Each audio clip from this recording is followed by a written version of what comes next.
தந்தை, மகன், தூய் ஆவியாரின் பெயராலே ஆமென். ஆன்ம வழிகாட்டி ஜூன் மாதம் 21 ஞாயிற்றுக்கிழமை. தூய் ஆவியானவருக்கு நம்மை ஒப்புக்கொடுத்து மன்றாடுவோம். தூய் ஆவியாரே, தேவரீர் எழுந்தருளி வாரும். பரலோகத்திலே நின்று உம்முடைய திவ்ய பிரகாசத்தின் கதிர்களை வரவிடும். தரித்திரர்களுடைய பிதாவே, கொடைகளை கொடுக்கிறவரே, இருதயங்களின் பிரகாசமே எழுந்தருளி வாரும். உத்தம ஆறுதலானவரே, ஆத்துமங்களுக்கு மதுரமான விருந்தாளியே, பேரின்ப ரசமுள்ள இளைப்பாற்றியே, பிரயாசத்தில் சுகமே, வெயிலில் குளிர்ச்சியே, அழுகையில் தேற்றரவே எழுந்தருளி வாரும்.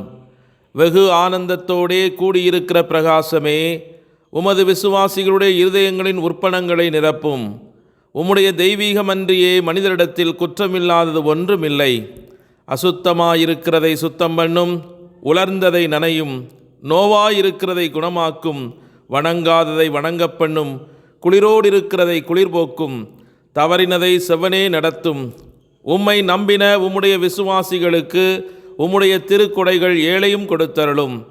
புண்ணியத்தின் பேறுகளையும் நல்ல மரணத்தையும் நித்திய மோட்சானந்த சந்தோஷத்தையும் எங்களுக்கு தந்தருளும் சுவாமி.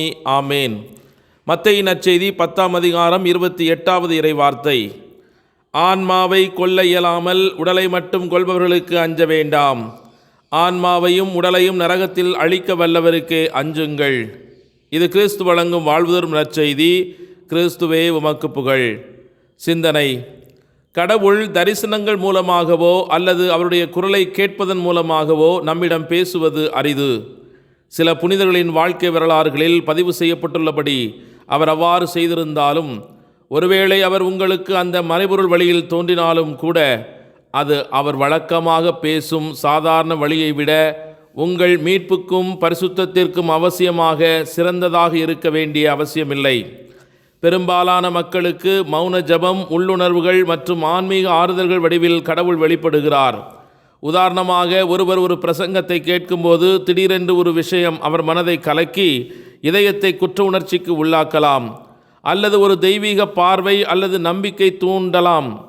நம் வாழ்வில் கடவுளின் சாதாரண ஆறுதலளிக்கும் செயலுக்கு நாம் செவி சாய்த்து அதற்கு பதிலளிக்க வேண்டும்.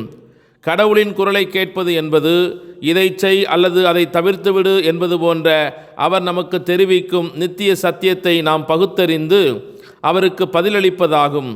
இதுவே நமது மனசாட்சியின் செயல்பாடு. மனசாட்சி என்பது ஒரு மனிதனின் மிகவும் இரகசியமான மையமும் சரணாலயமும் ஆகும். அங்கே அவன் கடவுளுடன் தனித்திருக்கிறான். அவருடைய குரல் அவனது ஆழத்தில் எதிரொலிக்கிறது. நமது விசுவாசத்தை பகிர்ந்து கொள்வது கடினமாக இருக்கலாம். நற்செய்தியின்படி வாழாத மற்றொருவரை புண்படுத்தி விடுவோமோ என்று நாம் அஞ்சக்கூடும். இந்த அச்சத்திற்கு பதிலளிக்கும் விதமாக இயேசு, சரீரத்தை கொல்லக்கூடியவர்களுக்கும் ஆத்துமாவை கொல்ல முடியாதவர்களுக்கும் பயப்படாதீர்கள், ஆத்துமாவையும் சரீரத்தையும் நித்திய அக்கினியில் அழிக்கக்கூடியவருக்கு பயப்படுங்கள் என்று கூறுகிறார். அச்சம் ஒருபோதும் நமது விசுவாசத்தை பகிர்ந்து கொள்வதிலிருந்து நம்மை தடுக்கக்கூடாது. நான் நமது விசுவாசத்தை வெளிப்படையாக வாழ்ந்து அதை தாராளமாகவும் தடையின்றியும் பகிர்ந்து கொள்ளும்போது மற்றவர்கள் எதிர்வினை ஆற்றுவார்கள்.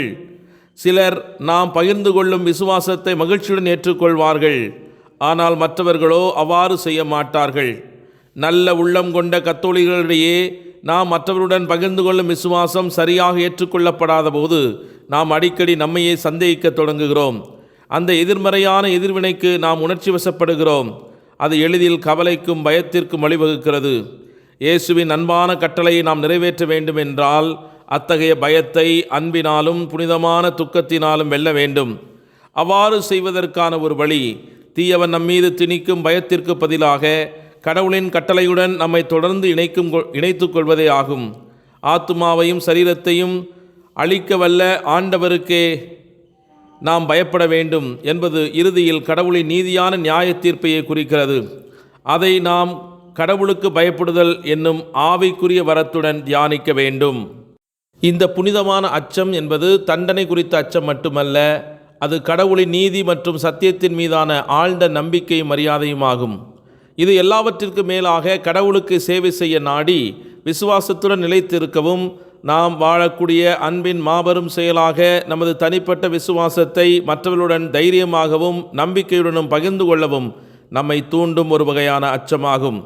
நற்செய்தியின் சத்தியத்தால் வழிநடத்தப்படும் நன்கு வடிவமைக்கப்பட்ட மனசாட்சியானது தெளிவுடனும் அன்புடனும் பேசுவதற்கான நம்பிக்கை நமக்கு அளிக்கிறது. ஆன்மாக்களை அவரிடம் ஈர்க்கும் விதத்தில் கடவுளின் சத்தியத்தை எப்போது எப்படி பிரகடனப்படுத்த வேண்டும் என்பதை பகுத்தறிய அது நமக்கு உதவுகிறது. நாம் அவருடைய குரலுக்கு திறந்த மனதுடன் இருந்து அவர் நம் இதயங்களில் கிசுகிசுப்பதையும் பிரகடனப்படுத்த மனமுடன் இருந்தால் நாம் கிறிஸ்துவின் உண்மையான சாட்சிகளாக மாறி அவரை மிகவும் அவசியமாக தேடும் இவ்வுலகத்திற்கு அவருடைய ஒளியை கொண்டு வருவோம் என்ற நம்பிக்கையின் செய்தியோடு இன்றைய நாளிலே இணைந்து மன்றாடுவோம். ஜெபிப்போமாக. தேற்றரவாளரே எம் இறைவா, உம்மை நினைத்து மகிழ்ந்து களி கூர்ந்து நன்றி கூறுகின்றோம். உமது விடுதலையின் செயல்பாடுகளை நினைத்து ஆராதித்து துதித்து மகிழ்கிறோம். வாழ்க்கையில் நொந்து போன இதயங்களை தோல்விகளினாலும் இழப்பினாலும் பிரிவினாலும் ஏமாற்றங்களினாலும் உடைக்கப்பட்டு கொண்டிருக்கும் உள்ளங்களை உமது உடனிருப்பினால் உயிர்த்தெழச் செய்பவரே, உமக்கே கோடி நன்றிகள். ஓடோடி கொண்டிருக்கும் உலகம், கவனிப்பாரற்று கிடக்கும் மனித இதயம், எல்லாவற்றிலும் லாப நோக்கத்தோடு செயல்படும் உறவுகள், இதில் காயப்படும் மனித மனம், கட்டுண்ட இந்த மனதிற்கு, ஏமாற்றப்படும் இந்த உள்ளத்திற்கு விடுதலை கொடுப்பவரே, இயேசு ஆண்டவரே, உம்மிலே நான் தஞ்சம் புகுகிறேன். உமது அன்பை உணர்கிறேன். வலுவற்ற என்னை கண்ணோக்கி அருளும். உடைக்கப்பட்ட என் உள்ளத்தை உற்று நோக்கும். மனம் நொந்து அழுது கொண்டிருக்கும் என்னை தேற்றும். என் எதிரிகளின் கைகளிலிருந்து என்னை தப்புவித்து காத்தருளும். அன்பு இயேசுவே, உம்மில் இன்று என் மனம் இணையவும், உமக்காக தாகம் கொள்ளவும், உமது வார்த்தையினால் திடம் கொள்ளவும், உமது வல்லமையினால் இந்த உலகத்தை அறிந்து புரிந்து ஜெயிக்கவும் எனக்கு வரம் தாரும். வல்லமையின் ஆவியானவரே, இந்நாளில் என்னோடு தங்கியருளும். எனக்கு நேரிடும் தீங்குகள் அனைத்திலுமிருந்து என்னை விடுவித்து காத்தருளும். உமது விருப்பமின்றி என்னுடைய தலையிலிருந்து ஒரு முடிகூட விழவில்லை என்று நாங்கள் விசுவசிக்கிறோம். அதன்படியே உமது விருப்பத்தின்படியே சகல நன்மைகளையும் எங்களுக்கு கொடுத்து எங்கள் குடும்பத்தின் உறுப்பினர்கள், எங்கள் குடும்ப வாழ்வு, பொருளாதார நலன், உடல் சுகம் ஆகியவற்றை பொறுப்படுத்தி வழிநடத்த வேண்டும் என்று எங்கள் ஆண்டவராகிய கிறிஸ்து வழியாக மன்றாடுகிறோம். ஆமேன். எல்லாமல்ல இறைவன், தந்தை, மகன், தூய் ஆவியானவர் உங்கள் அனைவரையும் நிறைவாக ஆசீர்வதித்து புனிதப்படுத்தி வழிநடத்துவாராக. ஆமேன். இயேசுவுக்கே புகழ், இயேசுவுக்கே நன்றி. மரியே வாழ்க. இயேசுவின் இரத்தம் ஜெயம்.